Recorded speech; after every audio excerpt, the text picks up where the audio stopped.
ইতালিতে নিত্যপণ্যের দাম অব্যাহতভাবে বেড়েই চলেছে। রোজার মাসেও তার ব্যতিক্রম নেই।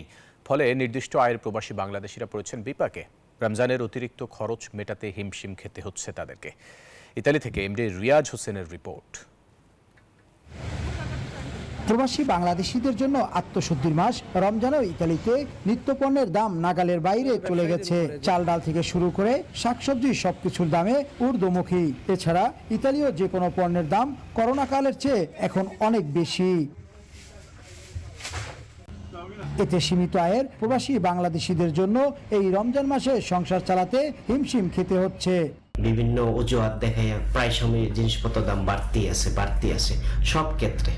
বাসা বলেন, খাওয়া বলেন, বাংলা সবজি বলেন, তারপরে সুপার মার্কেট যায় দেখেন সব সেক্টর। এখানে যে অবস্থাতে দাম বৃদ্ধি পাচ্ছে, আমরা ভবিষ্যতে আমাদের বেতন স্কেল কতটুকু আসবে আর কিভাবে আমরা চলবো, এটা নিয়ে আমরা চিন্তিত আছি। রাজধানী রোমের বিভিন্ন কাঁচা বাজার এবং গ্রোসারি শপগুলোতে ঘুরে দেখা গেছে নিত্যপণ্যের দাম আকাশচুম্বী। আয়ের সাথে ব্যয় সমন্বয় করা কঠিন হয়ে পড়েছে প্রবাসী বাংলাদেশিদের জন্য।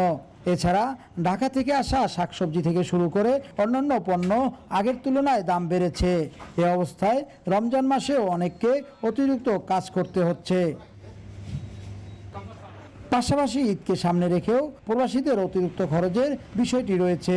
দেশে স্বজনদের জন্য এই উপলক্ষে অতিরিক্ত টাকাও পাঠাতে হয়। ফলে বেশ চাপে পড়েছেন ইতালিতে বসবাসরত প্রবাসী বাংলাদেশিরা। Riaz Hossain, news 24, Rome, Italy.